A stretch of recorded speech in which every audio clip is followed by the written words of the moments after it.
what's happening, everybody? It is another edition of Views from the 612. I'm your host, Brandon Warren. You can find me on Twitter at Brandon_Warren. We are at it for a second episode. I want to thank you for joining me here on this late Wednesday evening. We can have a little bit of fun. Got a few subjects that I have put together so far.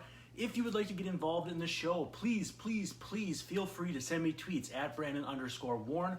If you send questions to me in this interface here on Periscope, I will watch back the show after the fact. I will make a record of the question that you asked, and I will add it to next show, whenever that may be, but I can't keep track of it while I'm recording the current program. So, again, if you want your question answered in this show, send it to me at Brandon_Warren. I've got my Twitter tweet deck screen above or beneath here, the recording screen, so I can answer those questions as we're going. Otherwise, we're going to touch on a few subjects here.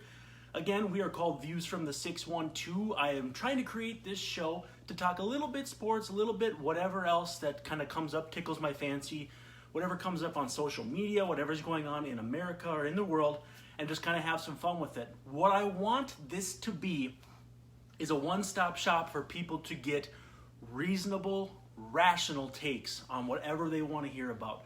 We can talk about issues. Basically, I'd like to stick mostly to sports, but if something's really burning on your mind you want to ask me, there's a fairly good chance I'll ask it because I don't want to run away from anything. But I want it to be your way of saying, what would a sane person think about this issue? And I want to be the kind of person that thinks through everything and no hot takes, nothing like Stephen A. or Skip Bayless or anything like that. So I want to have some fun with it. We obviously are rocking a little bit of Jacksonville Jaguars tonight. And again, I mentioned it on the first program, but this is kind of my thing. I like to wear kind of weird NFL jerseys. I think what I'm going to end up doing here is creating a program where if people have extra jerseys just laying around their house, especially the more obscure ones, if you have one that you want to send to me, drop me a line on Twitter at Brandon_Warren, send me a DM. If you send it to me, I will, on your behalf, donate $10 to the charity of your choice. I will provide you with the tax information that comes with it. I get a cool jersey. I get a goofy little story, something to wear on the air. You get the tax deduction, and it ends up helping whatever charity you choose. If you want, I will select a charity for you, but it's a good way to give back to the community and have a little fun at the same time. So, without further ado, let's go into the second edition of Views from the 612. Obviously, the hot topic in the Twin Cities today, Jimmy Butler requesting a trade from the Minnesota Timberwolves, as first reported by Shams Charania and John Krasinski of The Athletic. Obviously, it kind of blew up on Twitter today, but, obviously Joe Cowley of Chicago Sun-Times had written recently that the writing might be on the wall that Butler is not happy in Minnesota. I am not going to touch the rumors coming out tonight about why exactly there's a rift between Butler and Towns. You won't have to look far to find it. It's obviously very tawdry. I'm going to stay out of it. I don't want anything to do with that sort of situation. If, for whatever reason, they're incompatible because of something on the court, that's what we're going to kind of stick to. I don't get into that off-the-court stuff, especially when it comes to that sort of thing. Anyway, it is reported that Butler would prefer to be traded to one of three teams: the Knicks, the Clippers, and the Nets. Honestly, obviously when you look at that, you don't really see much that can come back in the way of a trade that would benefit the Timberwolves and make them better from last year to this year. Now, obviously there's a lot of Chicken Little, sky is falling kind of analysis going on Twitter, social media among Timberwolves fans. And the biggest thing is that training camp starts in less than a week. Teams have their salary laid out. They're all up against the salary cap, over the salary cap, in the luxury tax, all that sort of thing. Going into the 30th season in Timberwolves history, and everything is in disarray. And so, honestly, you can look at it two different ways. It is kind of, kind of nuts for Butler to spring this on Tibbs and the Timberwolves this late in the offseason. Now, with that said, the Timberwolves need to figure this out before the October deadline for Karl-Anthony Towns to sign his extension of his rookie deal. The 5 years, 180 whatever million. They got to figure that out. And so for Butler too, if Butler is saying, look, I'm not re-signing here. I know you guys can offer the most money. I want to go someplace else. you can kind of look at that and say, okay, that's at least a little bit more of a feather in Butler's cap. Now, a lot of people have made something of the fact that he wants to go to the team with the most cap space. Now, that means and that negates the Lakers, who were kind of the team everybody was really thinking was going to be the team that was the target here. If that comes to fruition where he goes to one of these three teams, the belief is that he would try to push his way for, I believe, Kyrie Irving to come in the next offseason as well. And so if that's what he's looking for, then maybe that makes the most sense. I know people are thinking it's a selfish thing for him to make the most money, but as far as I'm aware, he's going to make the most money from whichever team he's with come the end of that contract due to, I believe it's bird rights and that sort of thing, where they can go above the cap and all that sort of thing that allows that team to pay him the most and, an escalating deal, that sort of thing. Obviously, NBA is not exactly my forte, but if the goal is to go to a team where he can also bring in another superstar to join him, those are the three teams that are kind of at the forefront. I saw a lot of people say that he's saying that money matters more than winning. Well, at the same time, he's also looking for more of the medium long-term future, which, he's got to think about. Obviously, the guy is looking for a chance to win a title before he retires. He is on the wrong side of 30. So to me, if the Wolves are thinking about signing this guy to a 5-year deal after this year, is it possible that they're actually getting out before the potential of an Albatross Butler contract, assuming he signs for 5 years, nearly $200 million, whatever it comes out to, 160. I don't remember the exact figures. So, again, too, I'd like to exercise caution in the fact that we still don't have any idea what the Wolves will be able to command in a trade. Now, again, I understand the odds of them getting back what they sent to the Bulls in Zach LaVine, Chris Dunn, and the draft pick that was Lauri Markkanen from Arizona is not terribly likely or might be difficult to do. But I just think it's a little bit too hasty for us to get nuts about this until we see what kind of deal happens. Is it a deal that clears a little more space or brings back a player who is more compatible with Towns, both on the court and especially off the court? Again, I said I was going to stay away from it, but that's all the further I'm going to go. So, as much as I think this puts, Tom Thibodeau in a tough spot, I also think that he had to realize this was possible. There was a chance this could happen. The longer it went that both Towns and especially to Butler not signing the contract extensions offered to them this offseason yet. Obviously, still about a month to get something done with Towns, whereas Butler is, he's not going to sign, is what has become increasingly clear since the Tuesday meeting they had in Los Angeles. So, yeah, I think that's kind of my synopsis of the situation. If you have something to say, feel free to add it in the comments. Feel free to add it on Twitter. We can give you a shout out on the show. Every single time here for the first couple shows, whoever asks the best question that gets onto the show will win. Let's see if I can find it here. Oh, there we go. We're giving these away. Prince Fielder starting lineup dolls. So, I have 3 of them to give away. 1 to keep for myself because I'm selfish like that. But if you want to win one of those, ask me questions. Let's kind of get the ideas flowing a little bit.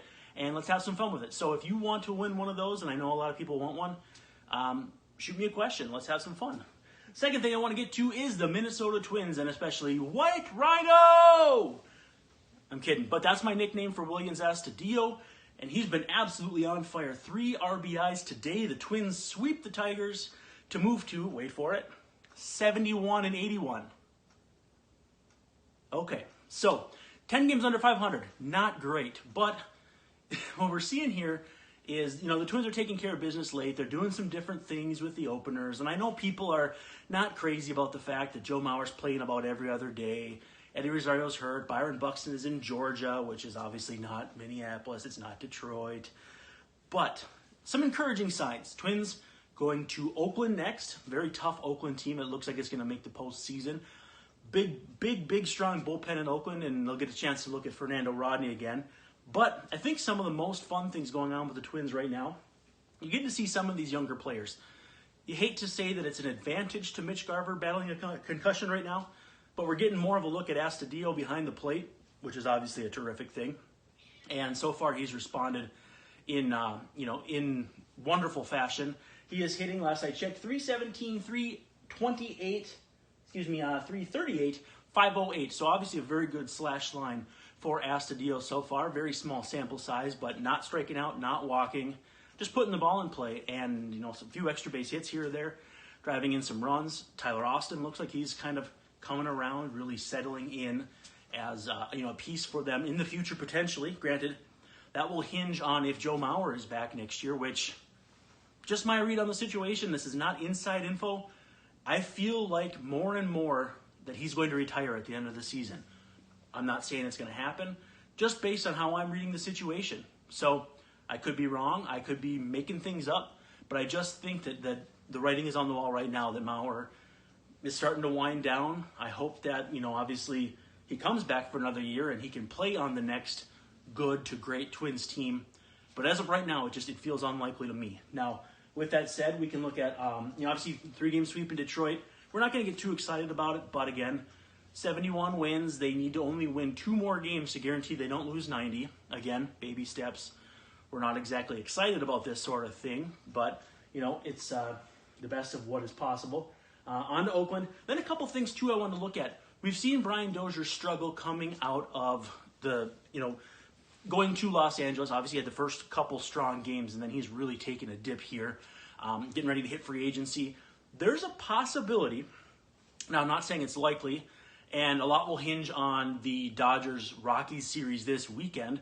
Dan Zimborski of Fangraphs had a wonderful tweet today, which basically was a chart showing the odds, the playoff odds for the Dodgers, Rockies, and Diamondbacks based on how this weekend series goes between the Dodgers and the Rockies. And obviously the Diamondbacks pretty much dead in the water. Now, with that said, the Dodgers and Rockies basically are hugely swung on however this series goes. Let's say the Rockies sweep this series, just hypothetically. Both Brian Dozier and Eduardo Escobar, traded in the end of July, could miss the playoffs. I mean, that's crazy. It's absolutely bananas. And again, not saying it's likely. At this point, I think I saw that the Dodgers playoff percentage was something like 60%, and the Rockies were somewhere in the 30s. So it's not terribly likely, but it just, to me, seems crazy that there's a possibility that 2 of the guys that the Twins traded with less than a year left on their deal, free agents at the end of the year, could miss the playoffs. The guys that they got for the playoff push end up not playing in October at all. So, I don't know. I just think that's kind of crazy. I don't know how you guys feel about it. Again, feel free to let me know in the comments here on Periscope. Send them to me on YouTube. We're going to try to put this up on YouTube this time. We did the vertical. Last time we did the horizontal, I put it on YouTube, and it was flipped. YouTube used to let you flip videos. They used to let you edit them. Not anymore. And so I haven't been able to figure that out. I put it up. After I flipped it, didn't have audio. So, I don't know. I'm kind of new to this, so I'm still kind of trying to figure this out. One more thing, too. I want to talk about the Vikings coming up this weekend against the Bills. I don't know about you guys, but I have made it into the 3rd week of my Survivor pool by the skin of my teeth. Get this. In week 1, I picked Green Bay and Pittsburgh. Pittsburgh got eliminated because they tied the Browns, which sucks. And Green Bay needed a valiant comeback. Aaron Rodgers basically going into God mode to beat the Bears. So, okay, I survive. I get to week 2. I picked the Saints over the Browns. The Saints need Zane Gonzalez, to miss an extra point to stay alive. So, to this point, I'm barely hanging on to through week 2 into week 3. So I'm taking the Vikings. I know. As a Vikings fan, I'm begging for disaster. I know. You don't need to tell me. I get it. But Vegas is on my side. 16.5-point favorites at home against the Buffalo Bills. I think this Vikings defense, now bolstered by the signing of Tom Johnson, I'm half kidding there, I think they're going to break Kyle Allen's spirit. And I hate that they're forcing this kid into this position for Buffalo. But frankly, Nathan Peterman really didn't even last an entire game. I don't even think he lasted a half. I don't remember when he got pulled in that first game, but it wasn't very far into the game. I know he had 2 picks. It was terrible. There's a very real chance the Vikings can break Allen's spirit. This is a guy who can make plays with his feet. He's got a very strong arm, but he's very, very, very inaccurate. 16.5-point line, over and under that I saw was 40.5. I think underneath that is easy money. I'm not saying the Vikings are going to run up the score. I just don't see any way that the Bills are even going to score 10 points. But again, who knows? Everything seems to go awry with what I say and what I do. So do the opposite. Take the over, take the Bills to cover, and you'll probably be rich. I don't know. Anyway, I did want to talk about a couple of the moves, though. Obviously, signing Dan Bailey. Anytime you get a street free agent who has his acumen, second most accurate kicker of all time, I mean, you throw that around. He's not coming off the greatest year, which I know, is kind of a, it's a one-year thing. He was battling some hamstring issues and that sort of thing. But I really do think that this is the kind of move that a Vikings team has to take. I know it's a big deal to cut your fifth rounder this early in the season. Now, keep in mind, the Vikings cut Willie Beavers. They got him back on the practice squad a few years ago. They had Moritz Boehringer, who they also cut and kept around for a while. He's still kicking around, I think, on the Bengals practice squad. There comes a time in a team's evolution, in a team's progress, in their championship window, where you can't wait for a decision to make itself blatantly obvious to you that you have no other chance.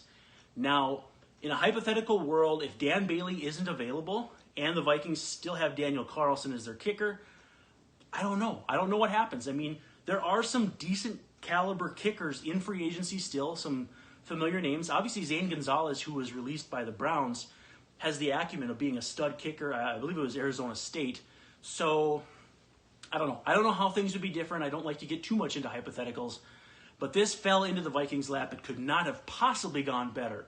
And so, I saw RotoWorld says he's a top 10 fantasy kicker the rest of the way. I went and picked him up. I think you should too, especially if you're hanging on to somebody who you're not really trusting every single week.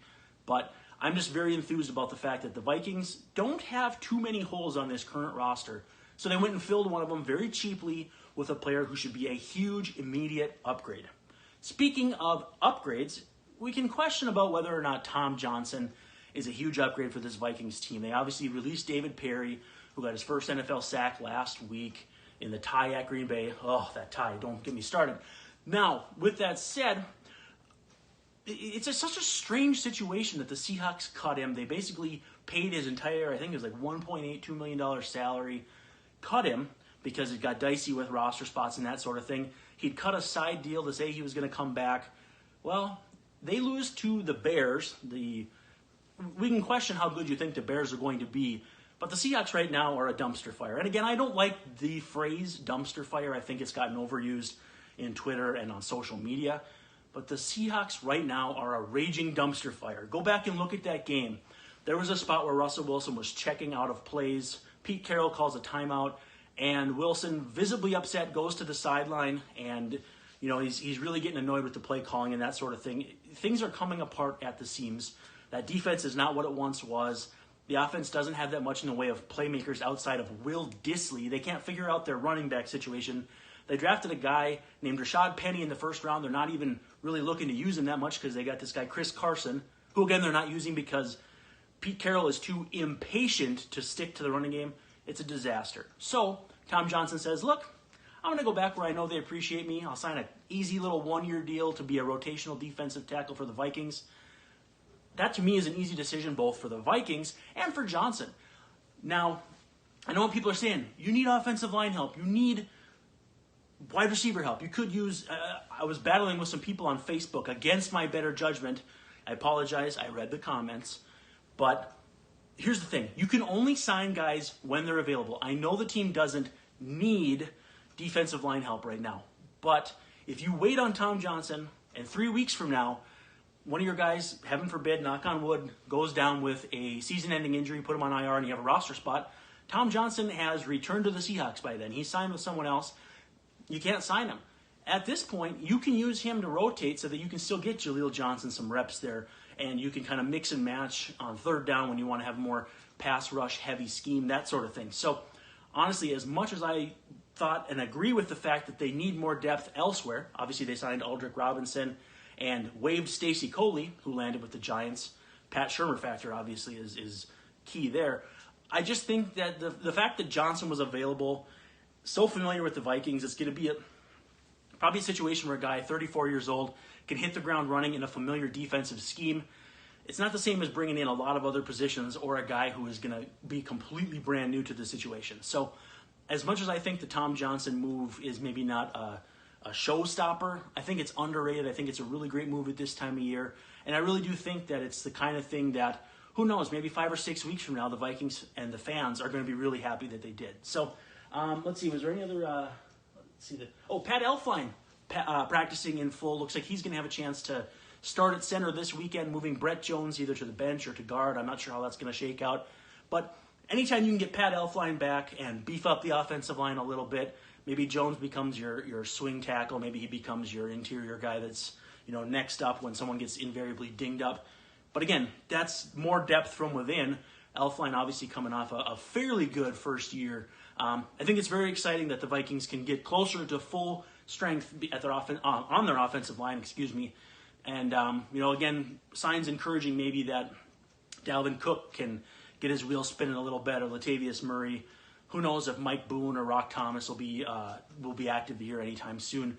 But obviously Dalvin battling a little bit of a hamstring too. So keep an eye on Latavius's usage this week, because if they move away from Dalvin a little bit, it should be monitoring if his wheels are feeling completely 100%. And let's see. So we touched on all the moves. Again, 40-41 over and under on this weekend's game. 16.5-point spread. I think they cover that spread. I do think they stay under the under, though. I just don't see a real shootout here, even if the Vikings get up big. I could see like a 21-3, a 27-10. Something under that spread. So I'm feeling pretty good about the under. Hammer that. Let's see. We did get a couple questions here. Matt Liefeld wants to know, was it an overreaction for the Vikings to cut Carlson and sign Bailey? I did touch on that a little bit. No, I don't think it's an overreaction. As much as I preach patience, like I said with the Jimmy Butler situation, wait till it plays out before you decide if it's nuts. Wait till you decide if he screwed the Timberwolves or, again, let's not use the word screwed. How about that? Okay, yeah. Let's move away from the word screwed. If he messed up the Timberwolves, let's wait. Let's withhold judgment until we see what happens. Okay. So no, I think Dan Bailey, 30 years old, kickers kick for a very long time, assuming they stay healthy and good. I mean, you got Jason Hansen, Adam Vinatieri, and all those guys. I'm not saying he's going to be like that, but at 30, this is possibly the fairly long-term kicker for the Vikings, and this has been a problem spot since Ryan Longwell, Fuad Revez, Gary Anderson. This has been a problem spot. It's been a sore spot for Vikings fans for a long time. Kicker and quarterback. I think we got quarterback figured out. I think Kirk right now, and I posted this on Twitter, it reminds me of the scene from The Office, where Daryl asks Kelly if she's missing Ryan so much, and she says, not so much anymore. And in that situation, Daryl is Kirk Cousins, Kelly is me, and Ryan is Teddy Bridgewater. I never thought I would actually get over Teddy. It's been very, very easy to this point because Kirk has been so good. A lot can change in the next 14 games, but so far so good for the Kirk Cousins era in purple. Somehow I am going to have to transition from this to a Twins question, but again, Matt has one more question before we let you guys split here. Any chance the Twins forget about Castro and let Garver and Astudillo take the reins from here on out? No. Because I don't think that Garver or Astudillo is a big league caliber defensive catcher for 100-plus games. I'm still I'm still driving the bus that says that the Twins should sign Yasmani Grandal. That's not going to change. I don't care if he gets $80 million. I don't care if he gets $90 million. I don't care if he gets $100 million. A good defensive catcher, and Grandal is terrific, is worth their weight in gold. These guys don't become free agents very often. They are franchise changing. They are pitching staff changing. They alter your course with the way that you are headed towards wherever you're going. In the Twins' case, based on where they are with young players, salary, that sort of thing, they should be on the upward trajectory. I know this year has been, obviously a tumbling down that hill, but I do think that they're going to be able to move back up. I really like the moves they've made this year. I know I get accused of being a bit of a homer for Thad Levine, Derek Falvey, but I really do think that they're on the right path. This is a temporary setback, and next year they will be able to continue that upward ascension with the fact that they also only have about $30 million committed to next year's payroll. So I really do think Grandal is the way to go here. But again, Astudillo, Garver, I just don't see either of those guys shouldering the load for 100-plus games. Could you keep Astudillo as kind of a weird Swiss Army knife on your bench? I don't see why not, especially if you're going to be doing the opener which I don't know that the Twins will take into next year. I think they're going to want to go back to more of a standard situation, especially with Michael Pineda needing innings and that sort of thing. So if they continue to go with the short bench, though, Astudillo has more value as a guy who can come in late, put the ball in play.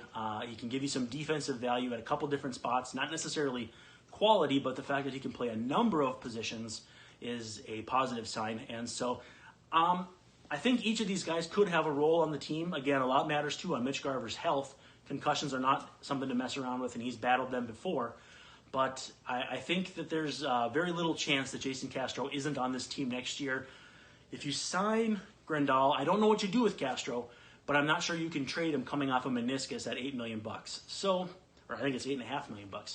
So, the long answer to your short question, no, I don't see. I don't see Garver and Astudillo being 1-2 behind the plate next year. I could see it being part of a 1-2-3 where Astudillo plays a couple other spots and is a bench body who can catch in a pinch.